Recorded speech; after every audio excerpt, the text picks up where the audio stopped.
Hello again, everybody, and welcome to another edition of syracuse.com's SOS Spotlight Athlete of the Week. Today, we're fortunate enough to be joined by Fayetteville-Manlius soccer midfielder Nino Pagano, coming off a big win over Bowlinsville on Tuesday night.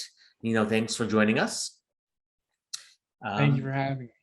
You had a couple of goals in that big showdown last night. I've noticed this year you've got 18 goals already, I believe the number is.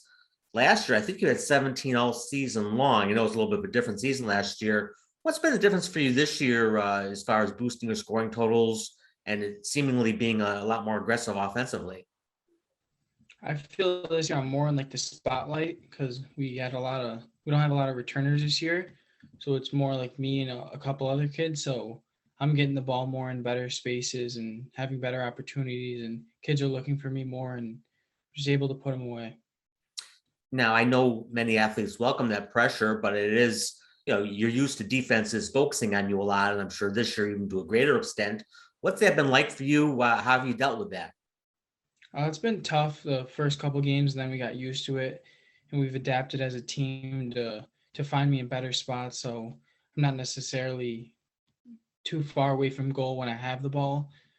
So we've gotten better at it, and we're still working on it. But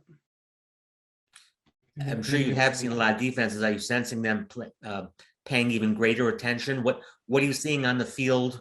What's it like for you as a senior out there as a center of attention versus maybe your first couple of years?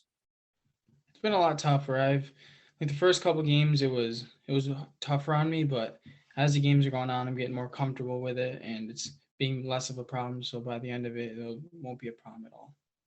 Now, as we're recording this, the team is undefeated and has a long unbeaten streak stemming back from last year. We'll see how that continues. But at this point, you've had a near perfect couple seasons. That in itself is a lot of pressure, whether you're unbeaten, undefeated, or maybe a loss or two. How does the team deal with that? Always being the top dog, knowing that you haven't lost in a while, and those other teams are always giving it your best shot. We just take it game by game, just every game go in, win, then worry about the next game. We don't worry about the next game until the game that we're playing is over. We just continue to score, try to keep a clean sheet, and just keep winning. Now, last year, there were no states, and you had another outstanding team last year. We've talked a little bit about, sort of the emptiness at the end of the season there, not having a chance to go on to play at states. How much does that, now that states are back, how much does that opportunity play in the back of your mind? Like, hey, this is something we can do now.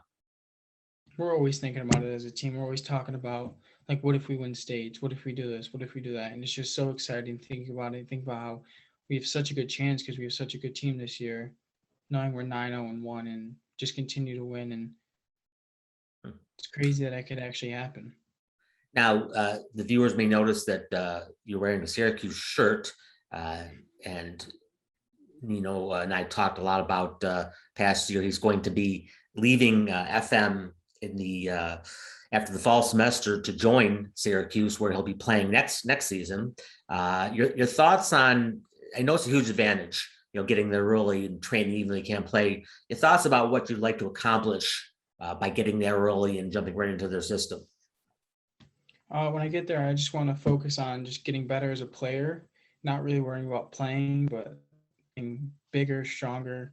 Just keep doing the workouts, keep doing the program, listen to what they're saying, and just continue to just grow. And of course, those who recognize Nino's last name knows he has a brother, Francesco, playing at Syracuse. He's a freshman there now. So the brothers will be teamed up again, much like they were at FM. You have different schedules now. He's doing his thing, you're doing yours. But how much do you get a chance to talk? I know maybe you get a chance to see him play or him watch you play. What's that interaction like now? We talk every day. It doesn't matter if he has a game or I have a game. And then every time I don't have a game, I go to his, and every time he doesn't have a game, he goes to mine. So we still talk just as much as if when he was living here. It's just I don't see him as much.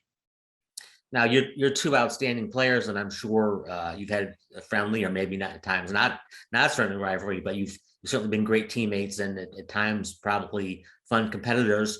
But as you look back at it now, as you're approaching college age and he's in college, what are your reflections about your relationship with your brother and perhaps how you've made each other better players through the years.